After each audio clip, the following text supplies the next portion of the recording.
Welcome to one eventful off-season week here in the 4th and 1 podcast, man. I mean, we got a lot to talk about here coming up over the next half hour or so relative to the Chiefs this week. I mean, there were signings, there were guys going the other way, there were visits that turned into nothing. There are visits that may still turn into something. And then, of course, there was some news about Tyreek Hill. So Nick Jacobs, our NFL insider, joins us. I'm Todd Palmer, of course. And I'm just Nick. We don't need any fancy titles. Just Nick. Just Big Nick? I just said Nick, okay? I can't call you. I can't come up. Why can't I come up with nicknames? I feel like you're stifling me right now. Good. You need to be stifled. If people knew how you are on a daily basis, they'd be like, "Yeah, you need to be stifled a lot more." No. As my buddy Ice Cube once said in a song, we're not really buddies. I just heard him on the radio once. Today was a good day? No. You better check yourself before you wreck yourself. Yeah. Okay? Yeah. Okay. Do you have an AK? It's going to be silent. Oh, you have an AK with a silencer? Oh, wow. So you didn't have to use it today? Was your name on a light and blimps? Did it just say Nick or did it say Big Nick? So is there a Chiefs podcast we're doing today? Well, all right, where do you want to start, man? I mean, a lot of stuff to get to this week. You want to start with the Tyrann Mathieu signing, or do you want to start with the Tyreek Hill stuff and just get it out of the way? You want to rip off the Band-Aid? That's the type of guy that I am. Let's get right. I'm down with that. Let's rip off the Band-Aid. Out of the way. For those who may not know, and I'm guessing if you're listening to this podcast, you all know. So Tyreek Hill's name has come up in connection with a couple investigations. Overland Park Police have been to his house twice since March 5th to investigate alleged crimes. In one case, it was child abuse and neglect. That case, prosecution was declined on, so presumably it's closed, although they can always reopen with new information. But that one apparently happened March 5th. The details on the police going to his house again on March 14th for a battery investigation are a little bit more murky. One, it's not clear if it was in connection to something that happened this week, or if it was in something in connection that may have happened a month or even 2 months ago. Also, on the face sheet, and for those who don't know, anytime there's a police report, they also include Overland Park Police also include a face sheet, and it just includes the basics of time, place, who was investigating, who did the investigating, and then it has a place for like whether it was forwarded to the prosecutors and what the resolution of that was. But it doesn't have much in the way of detail from the investigation. In fact, it has no detail from the investigation. This one just mentioned a juvenile, and it had the name of Tyreek Hill's fiance, who is the same woman that accused him of choking and punching him when she was pregnant with his now 3-year-old son in the incident that got him dismissed from the Oklahoma State team in 2014, a case for which it was expunged from his record in August because he completed all of the court requirements and everything like that. And then he subsequently has gotten engaged to this woman, and they have more kids on the way. But it's unclear. I can't stress this enough. It's unclear what connection, if any, Tyreek Hill has to that case, because he's not even listed as an other party. And really, I think at this point, look, it's newsworthy, obviously, because of his past and because of what happened to him at Oklahoma State, which I think everybody's aware of. It's newsworthy that the police were at his house to investigate these two circumstances. But beyond that, we really don't know much of anything, right? Correct, and that's where I'm personally not going to get into the speculation of it, and I'm not going to analyze the whole thing because as of right now, there's really nothing to assess or to go through detail-wise, because if you look at the report like we were able to here... Well, the face sheet of the report, yes. Yes, yeah. What we were given of the report. Correct. There's, like you said, you gave the whole details. There's bare minimum. There's not much for be able to go to have concrete to be able to go either way on. So until I'm a person that I want to have all the facts and I want to have all the details before I make an assessment on something. So for me, it's until more comes out and I don't have any comment on it. outside of what I just said. Well, and like I said, the details are far and few between. And I know that's frustrating for people. That's just the way Kansas works. Kansas just does not provide information. They're not very transparent with what they provide. We do know that the case has been forwarded to prosecutors. Prosecutors have not made a decision about whether there will be any charges in the case, much less whether those charges will be, to Tyreek Hill. So again, he hasn't been charged with anything. And we don't even know the details of what's going on. Now, there has been some speculation out there, and some people who say that that it involves his son had a broken arm, and his son had a broken arm at the Pro Bowl. But the circumstances of that just simply I don't think we know for a fact any of what's happened in that case. Yeah, all I can personally say is I know there's a photo that he has a cast on. We don't specifically, his son, yes. We don't specifically know what time or what the reason was for the cast. So, in that regard, again, that's to me at this point that's speculation. So, in terms of what you date, time, reason, all that stuff. So, again, it's not something that until all the facts are out there, I feel that there's not really anything there. Yeah, well, and to chat about. I mean, the only thing I personally care about is the juvenile involved, that they're okay and that they're safe. That's all that really matters. Well, and that's at this current venture. Presumably, that's what they're investigating. Is checking out to see whether the child's involved, whether the child is safe in the home, and so I understand why Chiefs fans are concerned, disappointed, whatever. But I agree with you. This goes beyond a football game, a football team, and what might happen in 2019. The priority here should be the child. The priority here should be allowing the police to do their job and get to the bottom of whatever has happened, if anything has happened. And and so we'll learn more as it goes along. It's a difficult circumstance, I think, all the way around. But it's also one where we just don't have enough information to anybody who's making judgment at this point. I think is premature. So anyway, guys, we're going to take a quick break, and then we'll talk about rosier things on the other side. Welcome back to 4th and 1. I'm Todd Palmer, joined by Nick.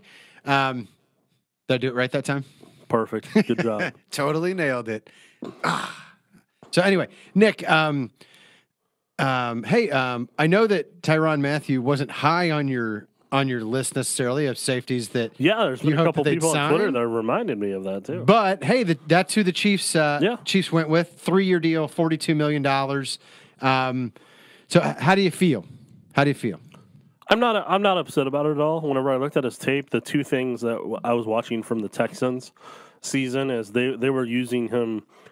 They were using him as a slot corner. They were using him all over the field, and when he was down in the slot, and the way they were, he was in the box him, a lot with him. Yeah, because they had injuries, so they moved him down there. Whenever I was watching that aspect of his game, he didn't, from a tackling perspective, he didn't do what I thought. Because I know Steve Spagnuolo wants guys that are aggressive and will tackle and have a little attitude about them. So I think that's what he wants from a secondary, and I didn't see that on tape from Mathieu last year. But with it being a one-year prove-it deal, he has to also think about not getting injured so he can go get a new contract. So in that regard, I completely get that if that was the case. And then athletically, like I wrote in the article, he's a good athlete. There's just some parts of his game that whenever he was going against some receivers there in the position they put him in, I thought he would do better in some of those situations and circumstances, and he didn't. So that's why I kept him off my list, because I figured the tackling thing would kind of keep him out of it, because I know they were trying to build that. But they ended up getting him, and they're happy with it. And I mean, from a blitzing perspective, he's a great blitzer. He's got good speed. He's going to be good as a free safety when I think they use him in that regard. So I mean, he has everything that they want. And he's gonna be the new voice of that defense, one of the new voices of it, and along with Chris Jones. Yeah, he's gonna be one of the voices. He'll probably be the secondary voice, and then we'll see who the backer voice is in the D line. But yeah, I think he'll be one of the leaders of the team, and I mean, the Chiefs sounded pretty excited to have him. Well, and I'll say this. I think Landon Collins is a better box safety. I think Earl Thomas is a better free safety in terms of range. And what the Redskins paid. But I was going to say, there's no way I want to go 6 years, $84 million for Landon Collins. No, I completely get the Chiefs not doing that. Yeah, I'm not interested in that deal at all. And here's what I'd say. I think that Matthew is a better. So I think that in terms of strictly free safety, Earl Thomas, I think, had more range, better in coverage Before than the injury, Matthew. 100% sure. Yeah, yes, and but we don't know. assuming that he'll be back to that Hall of Fame form post injury, second leg break. But I will also say this: Matthew is a much better free safety than Collins, and a much better box safety than Earl Thomas. I think that in terms of overall versatility, Matthew is the most versatile of those three, and they also got him on a shorter deal. And look, I think it was smart on Matthew's part too, because the CBA is going to expire after 2020, and theoretically, the Chiefs could cut him based on what I've seen in terms of the guaranteed money and stuff like that. It could essentially end up working out to be a 2-year deal, right? Or it could only carry him 1 year into the new CBA. So rather than signing up for 6 years, which carries you 4 years deep into the new CBA, like Landon Collins, he's going to have a chance either in year 1 or year 2 of a new CBA to go out and try to get more money again, and presumably, obviously, they're going to try to strengthen the Players Association. Is going to try to strengthen money for veterans and things like that in those negotiations. So it may be a savvy move on the Chiefs' part, and it may turn out to be a very savvy move on Matthew's part down the road when it comes time to negotiate that second contract. But I actually thought that he was a decent tackler, not a great tackler. I agree with you on that. But look, I think he plays physical, and the thing that I loved the most about him, I think he does a pretty good job avoiding blocks. But he never gives up on plays. I mean, I'm sure you saw it on tape. There were times where he, I think it was one of the Indianapolis games in the regular season. He misses the tackle on the running back, falls down, gets back up, runs 15 yards downfield, and still makes the tackle after Naheem got caught up in some traffic down the field. He's got a high motor. He sometimes, I think, his pursuit angles can be a little bit too shallow, and so he can get caught a little bit flat-footed there. And I didn't think he was great necessarily in slot coverage. I think he tends to on crossing routes, he tends to fall behind and give up a lot of completions, or can give up a lot of completions that way. But I think overall, I think he's a good addition. He's certainly an upgrade over what the Chiefs have had at that safety spot. And it sounds like they're going to bring back Jordan Lucas. They put out a six round tender on him. So if the Chiefs have the right to match any offer another team would make to Jordan Lucas, and if they decide not to match it, they would get that team's 6th round pick in exchange for Jordan Lucas, which increases the likelihood, I would think, pretty high that Jordan Lucas ends up coming back. Obviously, they also signed Damian Wilson, and then they shored up defensive end by bringing in Alex Okafor, former Cardinals guy, actually played with Tyrann Mathieu out in Arizona and spent the last couple of years with the Saints. And then the big, Dee Ford got traded. Eric Berry let go. Justin Houston, of course, let go. I think, was there a podcast that told you that none of those guys were going to be on the 2019 team? I mean, it was 2 podcasts ago, but that was a question that was posed, and yeah. I personally felt that none of them were going to be back, and part of it, when I said during this podcast, was because of the way Steve Spagnuolo handled his press conference. Like he didn't have a defined role for Dee Ford. He didn't really have said he hadn't talked to Eric Berry yet, and then he made the comment that Andy and Rick were going to handle that, and then also just kind of with Houston, I knew that financially it wasn't going to work. Yeah, $21.1 million wasn't. Yeah, that was a non. I felt like the writing was on the wall for all 3 of them, and it ended up being the case with that. And look, I think the Chiefs did a kind of a classy thing because they cut, they cut Eric Berry on what? Wednesday? Yeah, his Matthew signed Thursday. Yeah, so they cut Berry, and then instead of immediately announcing the Matthew signing on the first day of free agency, even though everybody knew it, they kind of let it breathe. They gave Eric Berry his day, and then the next day is when they announced Tyrann Mathieu and had the introductory press conference. And I thought that was a nice way to handle it, rather than cutting Eric Berry and then kind of dumping all over him in terms of the news cycle by announcing the Matthew signing. It gave Chiefs fans an appropriate chance to praise Eric Berry, reflect on what he did for this organization, and then kind of say, okay, here's the way forward with this guy. I know a lot of people were freaking out because the one thing the Chiefs did well last year, we all know, was rush the passer in terms of number of sacks they had. I mean, that was clearly the strength of a very, very bad defense last year. And then they got rid of their two of their top three pass rushers. I think it's important, and I keep stressing this over and over. Dee Ford did not lead the Chiefs in sacks last year. That was Chris Jones, and Chris Jones should be even better in a system that is tailored to his playing style, which presumably is what Spagnuolo was going to do, because that's what Chris Jones was doing anyway when he was having success. Dee Ford, Justin Houston gone, though. Do you like bringing in Alex Okafor? What have you seen from him, and are you worried about the pass rush? With Alex Okafor, he can handle the run. That's the reason he's here in D's in San Francisco. Because Dee Ford, I know there's concerns with his back and his ability to handle the run. And I know people say that that's an excuse, but I'm telling you, if you have back problems, some of those positions when you're trying to stop the run against the left tackle, they hurt your back a lot more. Yeah. And if you haven't played before, you don't know. You just don't know that until you've experienced it. It's painful. I'm just saying that.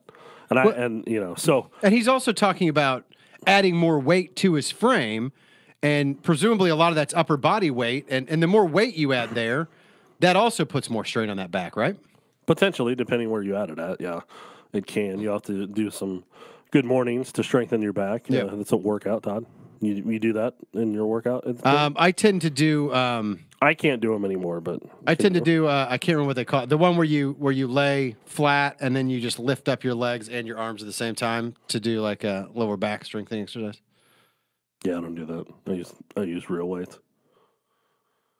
Okay. I mean, I do some weight machines too, but if I'm trying to specifically target my lower back, I'll do that one. Okay, sounds good. So. We'll hear more about your workout plan. See if we can make a P90X video or something. I'll tell you what. I'll P90 Todd. Well, yeah, I'll record the next one. We'll put it on the OTT. How's that? That's a solid pass for me. You know you're gonna watch. How did you know, Nick? What are you doing right now? I'm watching Todd's P90. That's right. Todd. That's right. Yeah, but Okafor, I mean, again, he's able to stop the run. He's strong. He's stout, and he's a solid pass rusher. He's not elite speed around the corner, but that guy hustles. I mean, he does not quit. Like you said about Matthew, and then also he's got a good bend, and he keeps working towards the quarterback. He reminds me a little bit of Alan Bailey in terms of he's a much quicker Alan Bailey. I'm saying strength, similar strength, motor. He's going to get you 3, 4, 5 sacks a year, but he's going to set a stout edge. But so that's what I mean in that respect. He reminds me a little bit of an Alan Bailey type. Yeah, I would agree with that. So, but he's more of a strong side, right? Not a weak side backer in this Spagnuolo's 4-3. I don't know if he'd be weak side end or not. I think he did play against the left tackle over the Saints, so I think they can. I personally, I would envision him in that weak side right now, and I expect Breeland on the strong side. But it could rotate, could switch. I don't know. We'll see. But I think those two right now are kind of your starters until they add another one or two of them.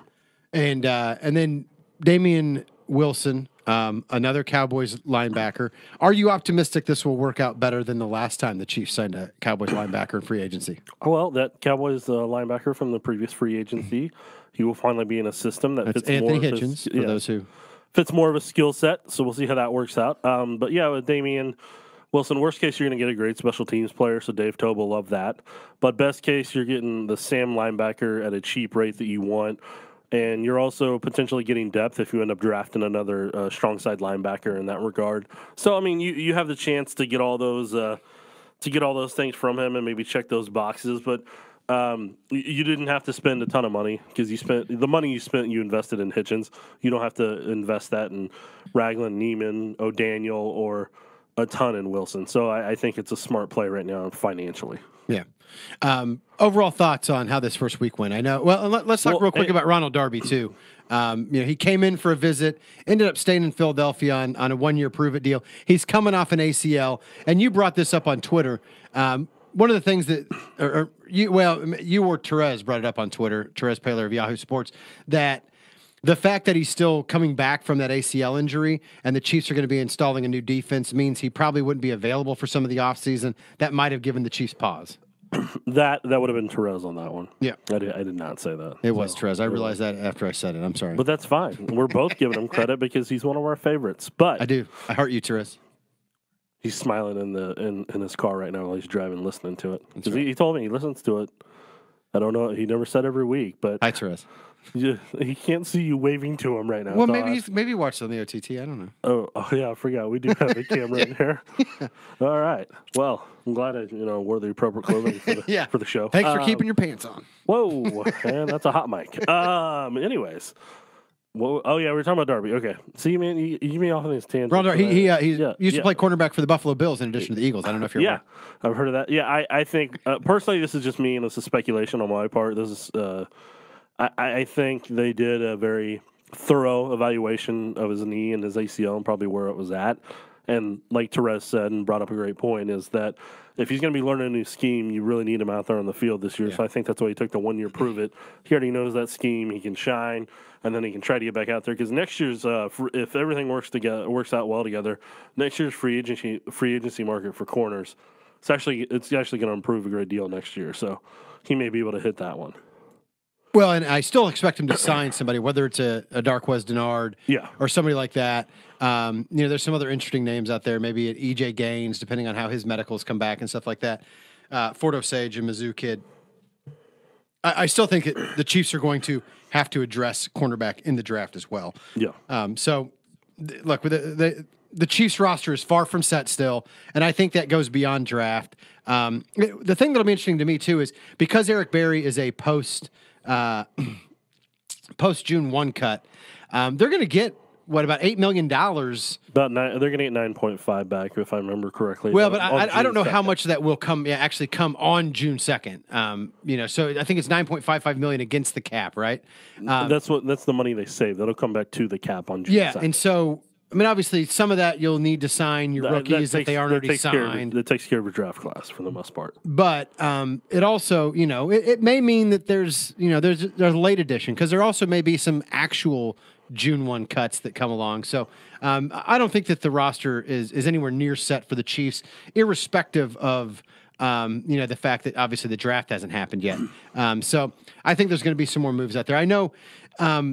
Were you disappointed? You were seeing what the Browns did, for instance. They were very aggressive, making trades for Odell Beckham Jr. and Olivier Vernon, and signing guys left and right.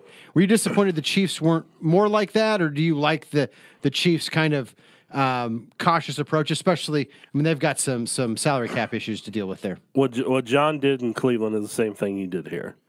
He signed a lot of free agents that first year and burned through a lot of that cap. Yeah, well, and it'll be fine this year. It's subsequent years where you're going to have the issues. Right, and that's what I'm saying. He burned through that cap. So in that regard, that's fine that he did all this and everything, and everybody's excited for it, and Cleveland fans are excited for it, and that's great. But there's a couple years down the road, some of those people he's bringing in personality-wise, it's just going to take a couple things going wrong here or there, and that locker room's got some unique personalities in there that it. Especially with a first-year head coach who hasn't really had to handle a locker room before, there is a potential recipe for disaster. It's boom or bust in what he's building there right now. So what could go wrong with Baker Mayfield as your quarterback? I don't know. We'll see, man. I'm just telling you. There's I know they're feeling it and they're pretty confident right now, and I totally get that. And they may make it. Dorsey's going all in, and we'll see how it works out. But I don't feel like he learned a lesson from Kansas City personally. All right, let's take another quick break, and when we come back, we'll wrap up our conversation here on the first week of the old free agency and in the NFL. You listen to 4th and 1. All right. Hey, back here on 4th and 1 for the C Block, the final segment, wrapping up this first week of free agency. First of all, Nick, give me some winners and losers real quick in your mind from this first week of free agency. Wow. That's a way to put a person on the spot right there. Thanks a lot for that, Todd. I think the Patriots were winners. You know why? Why? Because they got a lot of comp picks. Yeah. From some of the guys that left. And Bill Belichick got to hang out on a beach and everything, took photos of that. So, the Patriots, I will say everybody's trying to figure out a way to be in the Patriots position to where you really don't need to go spend the big money or to do the big things because you believe in your system and what skill sets you want, what you identify in, what traits you want. And the Patriots have it down to science. And so they don't spend a ton of money. And I think in some regards they're a winner because they didn't have to do any of that. Yeah, no, Trey Flowers got big money from the Lions. Something a team that I don't know if I necessarily want to call them a winner right now, but I appreciate what they did to help their young quarterback succeed was the Buffalo Bills. Yeah. Whenever they went out and got Cole Beasley and they got John Brown and then they got Mitch Morse, they got a almost entirely new offensive line. So they surrounded their quarterback with the pieces just like the Chiefs did with Mahomes to help him succeed. Whether he does or not, who knows? Former Chiefs OC Brian Daboll, but overall, I thought they took the right steps. And then, we talked a little bit about guys that were brought in, and we talked a little bit about like the D Ford trade, Houston Berry. But, Chris Conley signs with the Jags. Demetrius Harris signs with the Browns. Mitch Moore signs a record contract for a center with the Buffalo Bills. So there have been some other losses for Kansas City this week. Yeah, I mean, the Chiefs took some losses, but they were all people that I expected to go elsewhere. Correct. Yeah, if you've been listening to this podcast, you already knew that we didn't expect any of those guys to be back this year anyway. Yeah, I didn't expect any of those guys to be back. I knew Mitch was going to get paid big, and then more than the Chiefs could afford, quite frankly. Yeah, it wasn't the right fit financially, and then Chris Conley, I figured he'd end up with the Falcons, but he ended up obviously going to the Jaguars, and then that Foles to Conley combination Super Bowl. I'm not expecting that, but I mean we'll see. You know, just wanted to just wanted it on the record. All right, Todd, you want to check the tweets or what? Yeah, dude. Let's check the tweets. All right, our first tweet comes from Dimitri Riley. His biggest question: do you see the Chiefs getting a wide receiver at free agency to help with depth? Well, I mean, most of the targets that I expected him to go after, whether it was Cole Beasley, whether it was John Brown, whether it was kicking the tires on a guy like Golden Tate. I didn't expect him to be in the bidding war for Tyrell Williams, who ended up going to the Oakland Raiders, joining Antonio Brown there. I did think that they would at least go investigate it. I'm not sure that there's a wide receiver out there that I see as a difference maker. I think that depending on how this Tyreek Hill situation shakes out, though, wide receiver is probably a position that potentially has moved up in importance, certainly in the draft. And so I don't know. I mean, the Chiefs potentially could be in big trouble at that position because they didn't already address it moving forward. Because I think that was I think I had that fourth or fifth among the position that needs to begin with. The one guy that's left out there, and I still think he's probably too expensive, I think is Jared Cook, who could kind of be like a wide receiver if you added him. But I don't know that they're going to want to spend that money. Yeah, it just depends on that. Chris Hogan's another guy that they could potentially go after as a slot receiver. He's probably one of the remainers out there if he hasn't signed by the time we're listening to this podcast. Yeah. So next question comes from Keith McLean. I like that last Keith. name. All right, let's go. Yeah. All right. Do we make a trade for a decent corner or sign an uninspiring free agent and cross our fingers to get a starter in the draft? I don't think they're going to make a splash. I mean, now that Darby's gone, first of all, I don't even think there is a splashy cornerback signing to make out there. And I don't know. I mean, the Jags don't seem like they're going to be, dealing away Jalen Ramsey. And quite honestly, the draft capital you'd have to expend at this point to get a veteran corner is probably a little bit higher than Veach would want to spend. So no, I personally don't expect them to go out and make a deal like that. Anything could happen, but I think it's more likely coming from the draft than anywhere else if you're looking for help in that secondary from here on. I agree with that. Jason Collinsworth, is our offseason offensive strategy going to be we have Patrick for the next 10 years? No, I don't think it will be. I mean, look, they did add a running back. I mean, granted, look, Carlos Hyde may not be a splashy hire or a splashy signing, but he is a guy that's been proven in this league before, and he did address a position in need, add some depth at a position. I actually think they're in better shape on the offensive line, especially if they bring back Jordan Devey, than a lot of people think. They've got some needs to address at tight end. They've got some needs to address at wide receiver, but I don't think that they're going to just leave Mahomes hanging out to dry. I think that it's got to be smart decisions, though. And quite frankly, Golden Tate got too many years and too much money for what the Chiefs wanted. I mean, I look at like the Cole Beasley deal. I wish the Chiefs could have pulled the trigger on something like that, but obviously it didn't happen. But I think they've got to be smart with the pieces they add. All right, and final question. We got to make it quick, Todd. QB 58 prediction for the Chiefs move in the draft: trade up 29 from 29 or trade back? Right now, I would be more likely to think they'd trade back and can collect a couple more picks. But it 100% depends on who's there and what they'd have to give up to move up to get whatever player they feel like is the best value. All right, and I think they're going to trade up into the top 15 for a pass rusher or corner, depending on what falls somewhere in that 10 to 15 range. So I think that's why they did the D Ford trade. I think that's why they went and got that pick. I think they're going to take their second next year, one of the two. I think they're going to take a second this year, that first round. I think they're going to move up, ideally, if they can, somewhere between 8 to 15, get that coveted edge rusher that they're after or that corner. And I think that's the road they're going to go. Well, and I think if it's defensive line you're going for, I think that there's going to be some quality defensive linemen that are available later in the first round this year. So I don't know if there's urgency to go up unless it's a guy that you believe is an absolute difference maker. We shall see. We got till the end of April on that one there, Todd. Are we going to talk about the draft at all? Yeah, we got the draft coming up on podcast here in the near future for weeks and weeks. All right. Say goodnight, Nick. That's it for 4th and 1. I'm just going to say bye, Todd. Okay? Okay, Mr. Jacobs, you do whatever you want. All right. I'm a rebel like that. I'm not going to do what you tell me to do, Bye, Todd. Nick. Bye, Nick.